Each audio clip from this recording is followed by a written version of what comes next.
Dallas police are ramping up security as a precaution during this week's dedication of the George W. Bush Presidential Center. All 5 living presidents will be at the center on the SMU campus on Thursday, requiring a lot of manpower and equipment. The city's emergency operations center, that will be up and running. Dallas police chief says there is a heightened sense of awareness following the Boston Marathon bombings, and his officers are prepared, he says, for a worst-case scenario. We are acutely aware of the sensitive nature of this 3-day event. We're well prepared. We've been preparing for several months, and it's a great collaboration with Secret Service and with the various other law enforcement agencies in our region.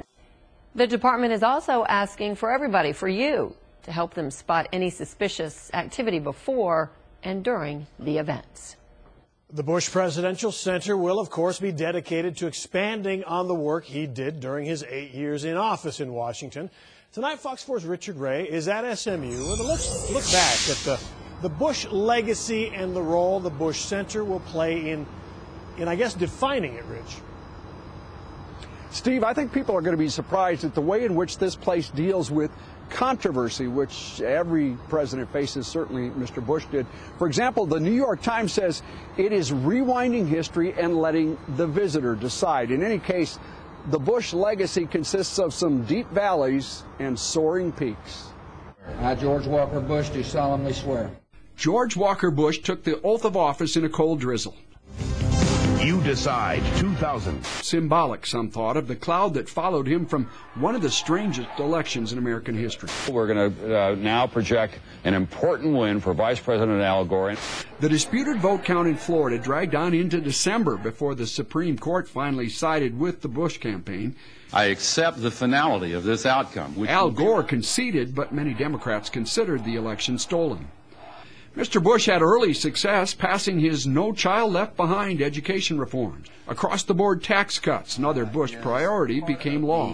Prescription for economic recovery. He was a very successful governor in the mind of most Texans, and Texas sent him off to Washington with high hopes. Mr. Bush's occasional trouble with the spoken language, That if the terriers and bears everywhere became a source of humor and a Saturday Night Live parody. To compassionatize with others.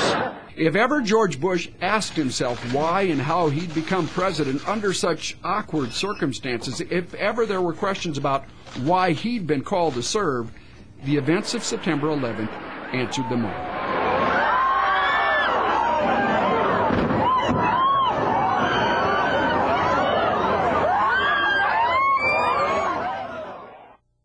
Grief and tragedy and hatred are only for a time. Goodness, remembrance, and love have no end. And the Lord of life holds all who die and all who mourn. 3 days after the attack, Americans were reminded that the president was a very deeply religious man, one with a clear new calling. Americans do not yet have the distance of history, but our responsibility to history is already clear. To answer these attacks and rid the world of evil. I remember feeling comforted that he was in charge. I knew he would make the right decisions. Jean Johnson Phillips was an ambassador during the Bush administration. She's now on the board of directors of the Bush Foundation. And I think he was the perfect man for the job, and in some ways, he was born for that moment, I think. Thousands of our citizens. The enduring image is the president with a bullhorn on a mound of rubble at Ground Zero.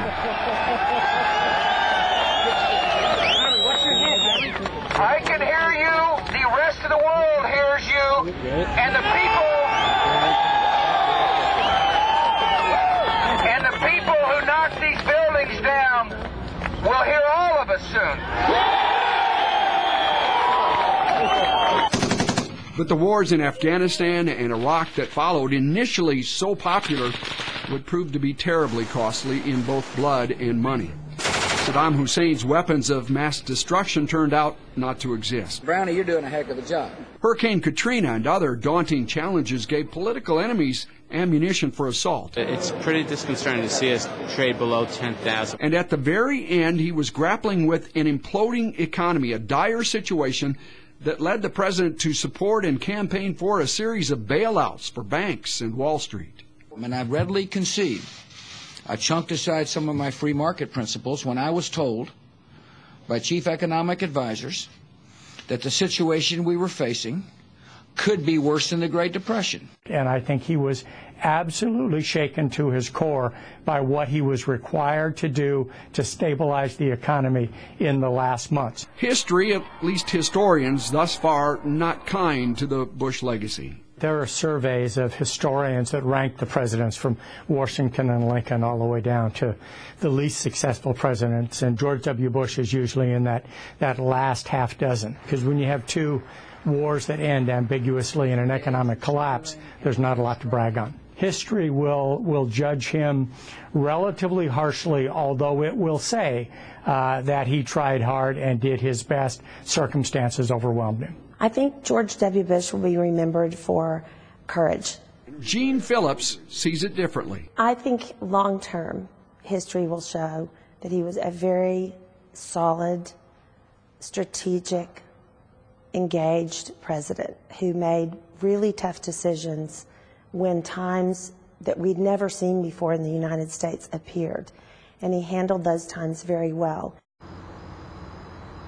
Back live at the Bush Institute, most would agree, I think, that the president was at his finest in the days following 9/11, immediately following 9/11.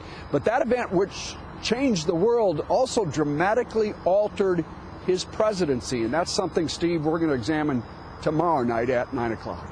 Yep, a lot of us remember the bullhorn scene, and as a matter of fact, that bullhorn will be one of the things that people can see when they tour that building later. Richard? At the library, right there, yeah. Yes.